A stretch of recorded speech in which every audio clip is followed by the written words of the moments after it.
Well, good morning. Nobody told me this was controversial. As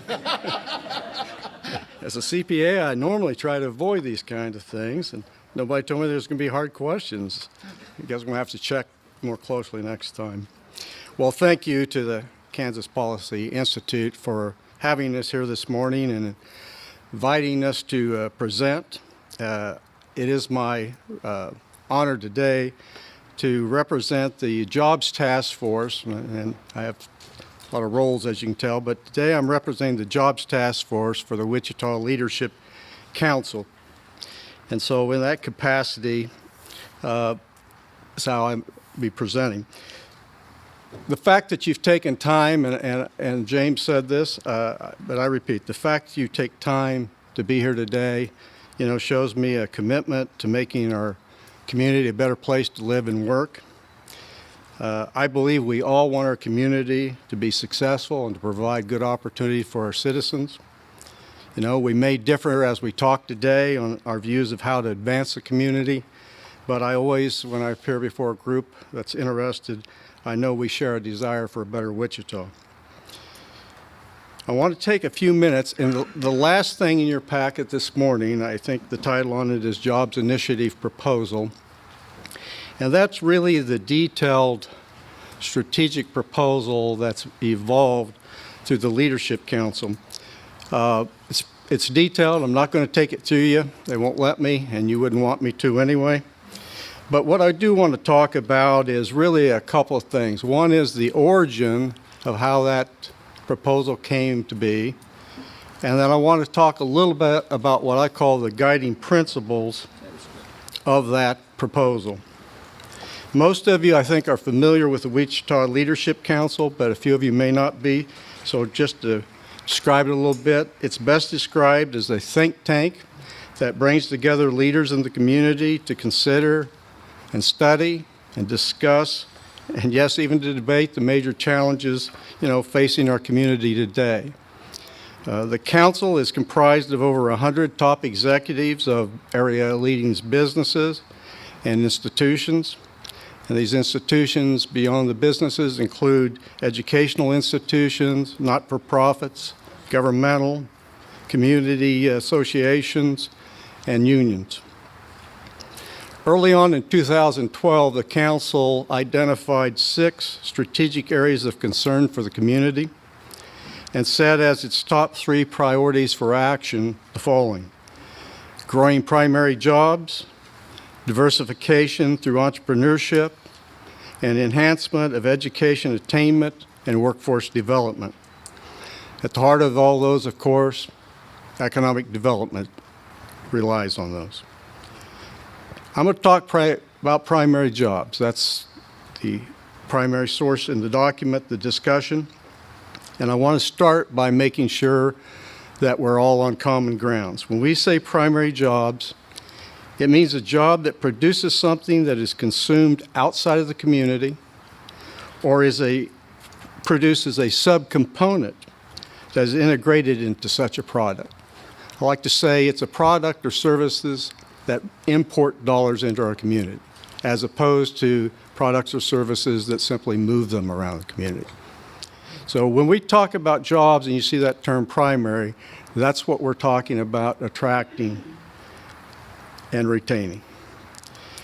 Early on, the council in its studies identified a number of major concerns. And I know Jeremy Hill's presenting later. I think you'll hear some more statistics that are alarming. But some of the ones that we locked on and that have been presented around the community, and you may have seen, is the fact that during the last decade, measured jobs grew in this community or in Sedgwick County by 1%. And that's 1% for the decade. Also, during the Great Recession that we have recently gone through, we lost as a community 31,000 jobs, and we're still down more than 20,000 jobs today. And I also say the dirty little secret of that is those 10,000 jobs we grew back, for the most part, aren't as good as the jobs we lost. A lot of the jobs were lost in aviation, and we haven't grown back the same quality of high-paying jobs. And then finally, during this same period, our Midwest peer cities have recovered and many of them have exceeded their prior peaks. So we're the outlier among our peer cities. The council looked at our competitiveness for jobs, had a lot of discussion, and was asked as a group to rate our competitiveness today for jobs, and the rating on a 5-point scale came back at 2.5.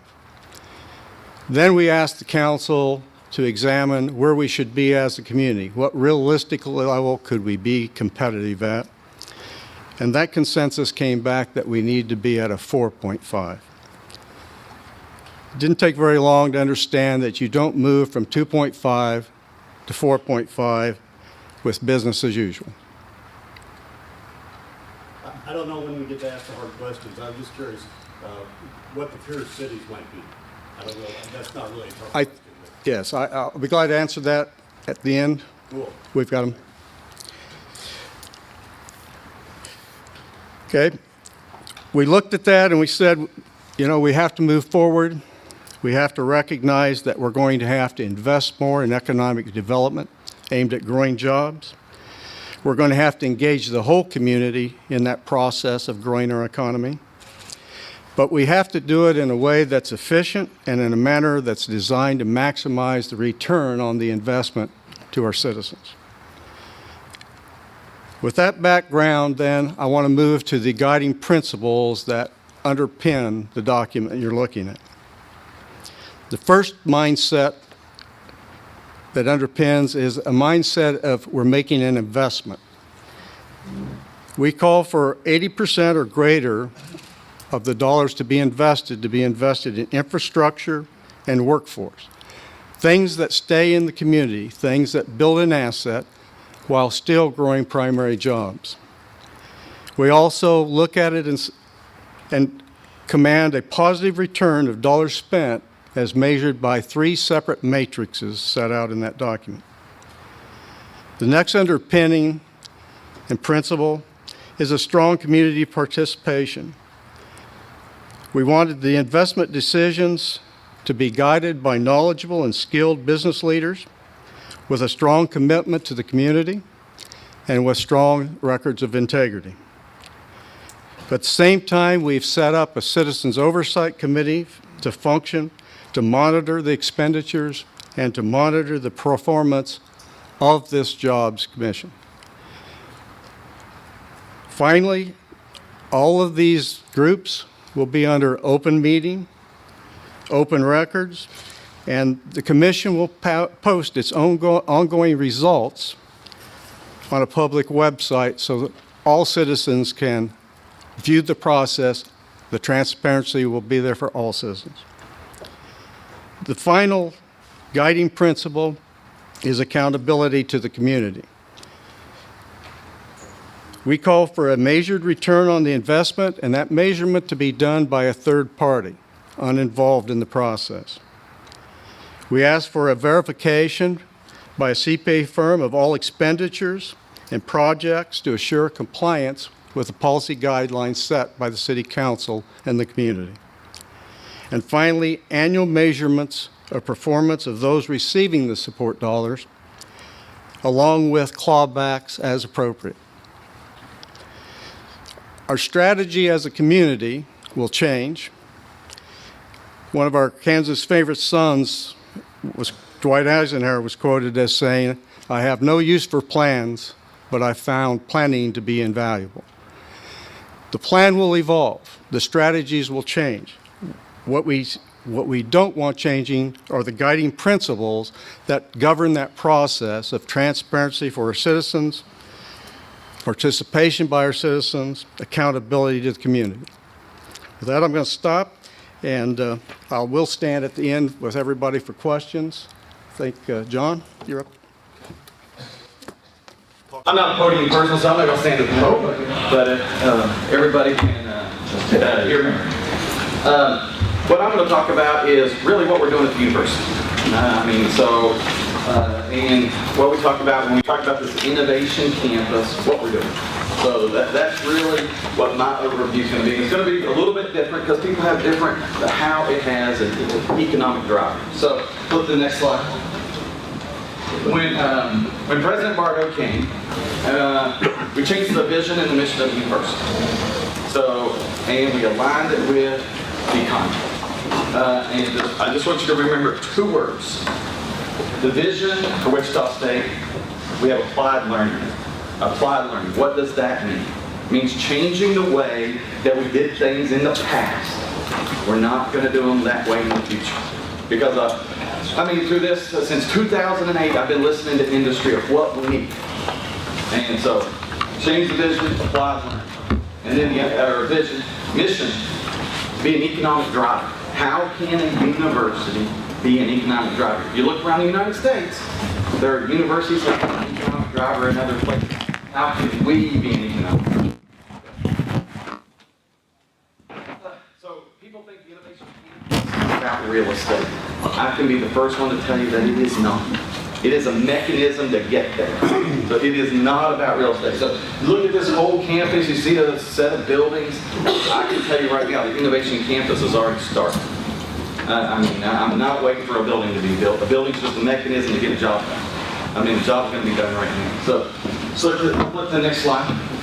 And I've only got 10 minutes, so three concepts. So when somebody asks, what is the innovation campus, particularly out in public when we've been talking about the innovation campus for the last year, what is the innovation campus? And I'm going to just put three things. Is to promote the startup of businesses based upon new ideas. Innovation based upon new ideas. Is that something Wichita State has did in the past? I can tell you, I've been there 21 years. No, it is not. So we need to do things a little different. So, and then the other two parts which go together is support business growth in the region and grow workforce of the future. So if you flip to the next one. So how do we promote the startup of new business? I can talk for an hour here. I'm not. I'm going to give you one slide. It's what we did as a university. Basically went around and looked at all the pieces of the university, and we kind of have an economic engine there. Somebody has an idea. Is it patent worthy? Do you have a business plan? Can we commercialize it? We have all those pieces. They were just never connected before. And in the university's history, I can say they were never connected. And what we did is connect them. And so we call that now WSU Ventures. And it is the one-stop shop for somebody that has an idea. You make one phone call, and it connects you with the ecosystem hub at the university. So now I'll stop there. So if you look at, we're trying to drive patents up. We're trying to drive SBIRs for small businesses up. We are a horrible performer in both in this region. Horrible. So flip to the next slide. The next two things. I'll present two pieces of what we're doing here. Supporting existing business growth and then growing the workforce. So, flip to this. This is a slide that I've been working on with our large industries in town for 6 years now. And trying to solve what the problem is. In 2008, when the economy turned down, what we had, and I don't think we saw it then, is we exist in a different world now. You take some of our large businesses and you say, okay, and I'm going to talk engineering. We have 300 engineering jobs available. If you look at all of our big companies in town, there's 300 engineering jobs available. Simple math. WSU needs to produce, K-State, KU, they need to produce 300 engineers. Problem solved, right? We produce 300 engineers. What happens? Maybe 2 get a job. What's the problem? So then we said, what is the problem? This graph depicts the problem.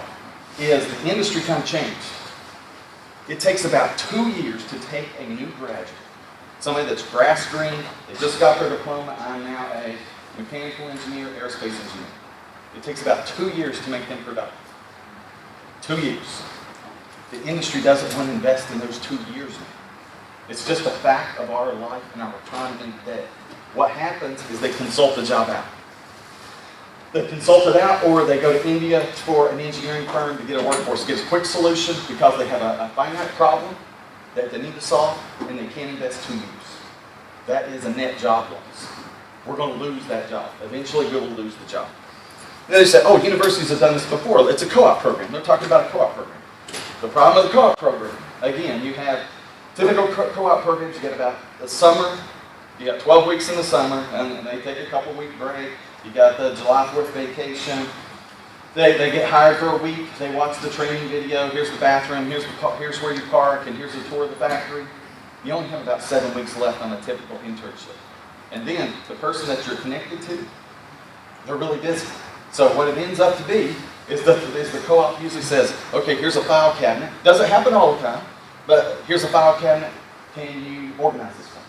And then every Friday, I'll take you out to the shop floor and show you what we do. Okay, good networking. That's valuable. What we're trying to do is change that model completely and serve two purposes. Train the workforce, but also give them a workforce at a low labor cost. A student at $10 to $15 an hour compete with a $50 an hour India workforce. Can it work? So we tried. Okay, let's go to the next slide. So the last 3 years, we did this experiment. Beechcraft went through a bankruptcy. They were reborn as a company, and they said, we need to remake the Kingdom. We need to remake this aircraft. That is our aircraft. That is our company's future. When we got to bring it from a 40-year-old aircraft to a present-day aircraft. Their proposal was, let's go to India and get it all done. So I said, whoa. Let's think about something different. Let's put students in there. They say, it won't work. Johnny, it will not work. And I said, well, let me try. Let me try. So they took an India job and competed it with me. And I took 20 students. We outperformed India and did it at a cheaper cost. With students. So then, they said, we like this. It went up to 80 students as Beechcraft was rebirthing itself. So, 80 students. The takeaway here is down at the bottom. I mean, they did valuable work. They brought the new King Air up. The punchline's at the bottom. 96% placement rate for the students, and I lost 2. One who went to grad school, one who went to med school. So 96% placement rate. 35% of those stayed with the parent company. 83% of those stayed in Wichita. I lost some to Dallas and Denver. A few. 83% stayed in Wichita. So that's one model. If you flip to the next slide. The other problem we have when we're talking to a large company, and I'm talking to a large company in Wichita that wants to grow. They want to grow 400 jobs. And they have divisions on the East Coast, divisions on the West Coast. So what they want to do is we'll stand up to our Wichita division and we'll grow jobs there. And what they want to do is they want to move staff. These are people that already have a job with that company. And we want to, you're a proven deliverer, and I want to move you to Wichita. What happens is they end up losing the employee. It's like a death sentence. They go in. Now, this is not somebody looking for a job. This is not somebody that's been laid off or somebody that wants a job. Those people will move anywhere. I'm talking about somebody that performs in a company and they want to move them to Wichita. What they do is they end up getting a net job. If they go home, they tell their spouse, hey, the company wants to move us to Wichita. She says, you find another job. Yeah. Immediately. Yeah. We're not moving. And that's not my words. That comes from the company. So the company says, they approach me and says, can we use this innovation campus concept and grow our own? We'll just flat out, we'll just grow our own. And does Wichita State have the capacity? Does Wichita State the right university to do that? And naturally they need to ask themselves that question too. So demographics for Wichita is, flip to the next slide. 2013 applications. This is where everybody came from that applied to Wichita State. Okay, so keep your eye on it and flip the graph. 2014. All the large Midwest population. These people don't mind living in Wichita. They don't mind living in the Midwest. So we have the capacity to drive talent here. We have to train them. So that's the message there. Driving the talent in and training them. That's what the Innovation Campus is about. Flip the next slide. Okay, I like this quote. It's from a physicist, which I like. He's a scientist. It says learning and innovation go hand in hand. And then I'm going to break the rest of it down. The arrogance of success, arrogance, that's a strong word. People get insulted by that word. Arrogance of our success. My God, we are the air capital of the world. Detroit says the same thing. So we cannot do what we did yesterday thinking it's going to be successful by tomorrow. I'm just telling you, we cannot. So that's my goal, and that's why you see my passion. We cannot do it. Because I've been listening to the aviation industry and been believing. We're not going to do it. That's what the Innovation Campus is about. Flip to the next one. Then this is in the business journal yesterday. Saying the same thing that I'm telling you today, just different. Is the manufacturing that we have right now is still innovation driven. I'm telling you, I'm standing up here, and I might not be here. Hopefully I'll be retired, but I'm telling you, and I'll say today, if we don't do something now, when they quit producing 737s riveted together, and we do not innovate, we will lose a lot of jobs. Because if you go through the 787 line and you go through the 737 line, they're totally different manufacturing. And we need to innovate. So, I mean, that's exactly what he's saying as well. I'm just putting it in realistic pieces. We have a lot of jobs riveting 737s together. And we're producing more out the gate. We need to innovate and change production, too. All right, so last slide. Again, go back to our vision and mission statement. Applied learning. One thing the way I'm viewing it is we have got to grow our own right here in Wichita.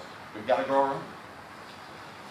And economic drive, we have got to innovate. We can't do what we did yesterday or today. Be successful for tomorrow. So that's all I got to say. So, and I'm very passionate about it, as you can tell. Now I'm going to get out of the way so other people can see. Good morning. My name is Jeff Finkle. I am the president of the International Economic Development Council in Washington, D.C. You know, when they asked me to speak here today, I was quite nervous about this audience. You know, how was I going to be received? What was the message that I was going to give? And I started reminding myself about Wichita and Sedgwick County, and then I saw a name, and it was Carl Peterjohn. And I said, Carl and I went to school together. He actually graduated a year or two ahead of me at Ohio University. He and I were both involved in Young Republicans at Ohio University. We both worked for Ronald Reagan. He worked for Ronald Reagan as governor, and I worked for Ronald Reagan as president. And I said, oh, I get it. Because I know what Carl's philosophy was when he was in college. And he was truly a libertarian. And he is still truly a libertarian. And I know where Carl comes from. I went on to work for Jim Rhodes, who was the Republican governor of Ohio, who was clearly a pragmatic Republican governor, and we did things like jobs and progress. Carl knows where I come from. And so that's, I think, the difference that we're going to be talking about today in terms of economic development policy. I like Paul, I was curious by the opening today that says, easily this is the most controversial portion of the tax levy that you have.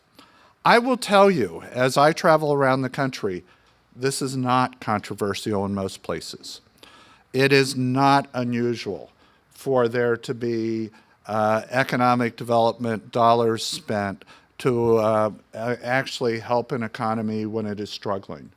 And I will answer your question from you know, it was James Chung I had an opportunity to listen to yesterday. Fabulous speaker, and everybody needs to listen to James at some point. And he talked about some of your competitors, and you guys are getting eclipsed badly. He talks about Oklahoma City. He talks about Cedar Rapids, Iowa. He talks about Des Moines, Iowa.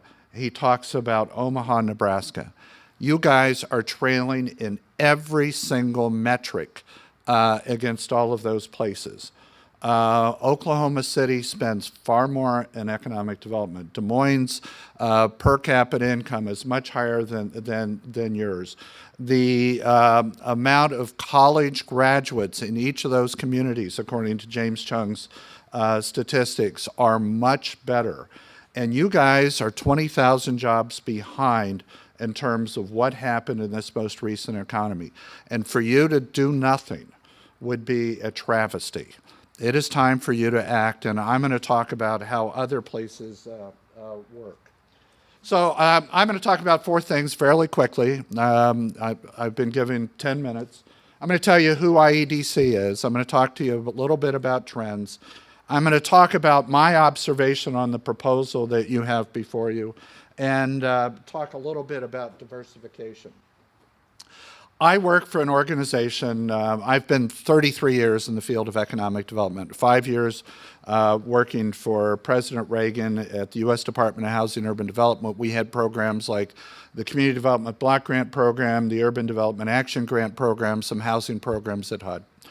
For the last 28 years, I've been working with communities, governors, mayors, elected officials, city, county, state, regional economic development organizations, chambers, universities, focused on the field of economic development, what is good practice, what is better practice, what is bad practice. And we can talk about that when we get into the question and answers, if you would like. That just goes through who I spoke to. So let's talk about what's happened to us. I mean, we're coming out of just one of the most, the most miserable economic times that I've experienced during my lifetime. My parents were both around during the recession, so they've actually experienced it far more than I have. We had a garden as a child, and one of the reasons we had one was because they had to grow their own food. My mother grew up on a farm, so that was a little easier for them. But as we came out of this recession, one of the things we learned is much of our manufacturing had been decimated. One is there was no market for many of our products as we came out of the recession. 2, we sent a lot of jobs overseas. And 3, some of our industries became a little bit more automated, so we lost some manufacturing jobs there. So we're coming out of this recession, a different economy than we went into. One of the things that's encouraging about the program of work that this tax scheme has is you are going to spend a fair amount on workforce training. Number one issue in economic development these days is we have a mismatch between jobs that are available and people capable of walking into a facility and taking on that job. It is a nationwide problem, and a lot of it has to do with people of my generation or older starting to leave the marketplace, and we don't have people prepared to walk in right behind them and take on some of those jobs. And as we have expanded about 500,000 manufacturing jobs post-recession, and there are not people capable of taking on some of those jobs. What are competitive places doing that are trying to make sure that they're meeting the needs of both their local citizens, helping them get jobs, and helping their employers invest and stay in their communities? One, economic developers are spending more time working on promoting small business and entrepreneurship than we have over a long period of time. I mean, and just to be clear, economic development is the creation, retention, expansion of job, development of tax base, and the enhancement of wealth. That is our definition. And it's not all smokestack chasing. It is not, it's not all about, it's about, now James was talking about growing your own, and he was not talking all about entrepreneurship. He was talking about growing your own talent, if I remember correctly. But part of an economic development capacity is to help grow your own businesses. It's also about fostering workforce development. It is about growing regional working together regionally. One of the things that's perplexing to me as I watch things that are going on in Kansas right now is this lack of regional cooperation in Kansas City, Kansas, and Kansas City, Missouri. I mean, I call that a border war that makes absolutely no sense to me right now. And what you guys need to do is think about your own regions and how you work together. One of the things that we're also trying to better understand, and Tim Chase, who actually serves on my board of directors, has been leading the cause, is a better understanding of metrics. What do we do in economic development, and what are the outcomes that come as a result of that? One of the things that we know is that most communities, most economic development organizations around the country are using some form of an incentive at some point to assist a business. And incentives come, and I actually would prefer to talk about economic development programs as part of there's a toolbox of tools that you have available to you, with incentives as being one smart of that toolbox of tools. And for better or for worse, I mean, personally, and frankly, I don't say this very often, I would prefer incentives not exist nationally.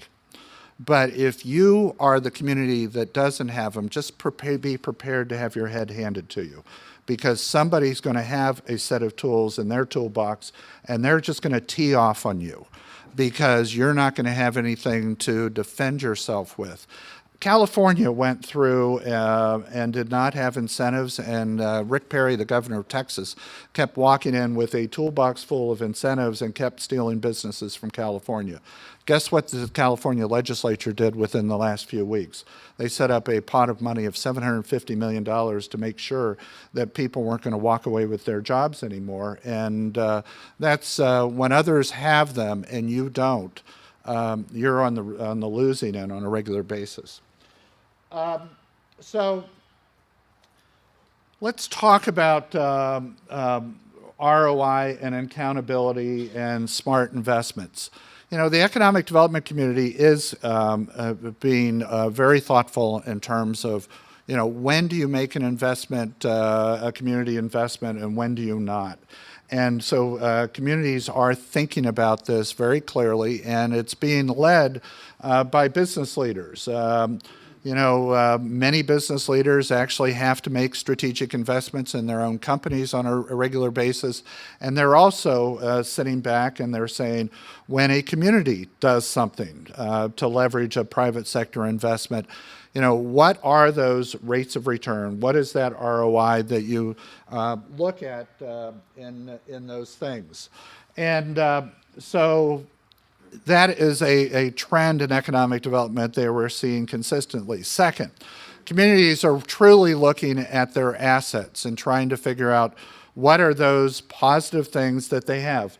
Universities are clearly one of those investments. And by the way, Wichita State is a public university, and so you are making strategic public taxpayer investments in that university to support some of your industry clusters currently. And that is no different than what you're talking about in terms of this package that you're thinking about, or that is going to be before the voters later in the year.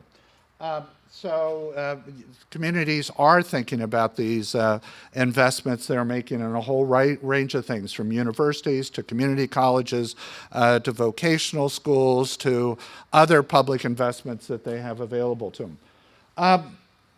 One of the things that we looked at was other cities and what they were doing for.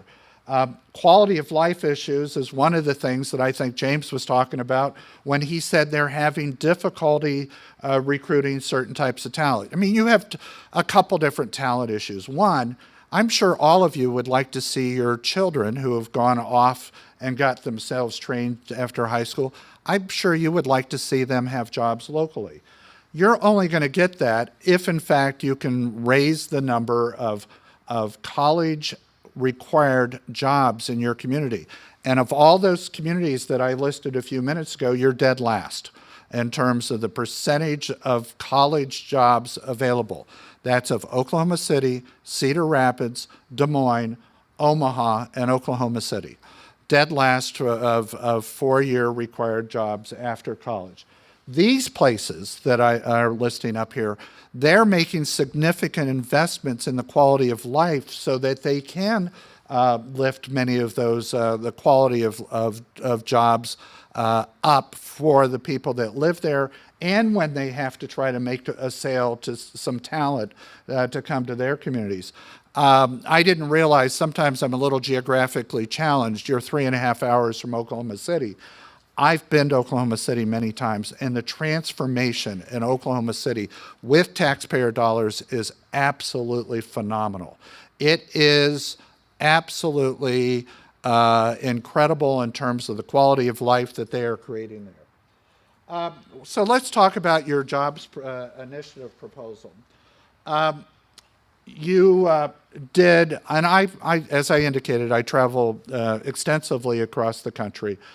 I have never seen a reach out to the community getting input greater than you have done in terms of your preparation for taking this to the voters.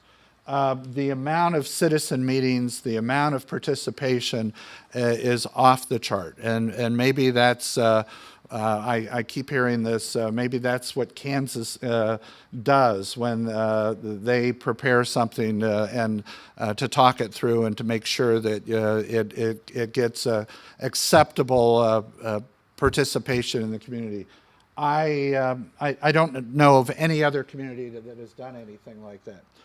The other thing that I am seeing is an extraordinary attempt, and Paul talked about it a few minutes ago, the amount of transparency and accountability that you have put into this proposal.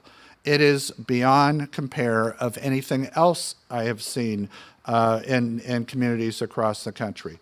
It is it's off the chart. I actually think it's a little over the top, but if that's what it takes to be acceptable in Wichita, that's what you should do. But never before have I seen a community look at accountability and transparency in the same way. It's incredible. The oversight team, a city council, a professional CPA, a broad citizens advisory group is nothing like I have seen before. Now, one of the things that I look to, and I also listened to James Chung yesterday, is this discussion. I mean, you guys are the air capital, but we also heard what happens when they stop putting rivets into a certain plane. You guys need to think about the diversification. You've got some very strong clustering or agglomeration theory in your community, but what you do not want to become a Detroit. You also don't want to become an Elkhart, Indiana. For those people who study cluster theory or agglomeration theory, Elkhart, Indiana is the most clustered community in the country. They rely on two types of businesses, van conversion and recreational vehicle. Well, what happens in every recession? Nobody gets their van converted and nobody goes out and buys a recreational vehicle. Their unemployment rate just jumps off the charts. It hits 20, 22, 23% in down cycles. And, you know, you are still way ahead of all of those benchmark communities in terms of unemployment. And was it a significant change in the aviation industry? It has not come back to you. I'm not exactly sure where you've lost all of your jobs and why your economy stays as stagnant as it is, but you do need to be thinking about what are those jobs in the future.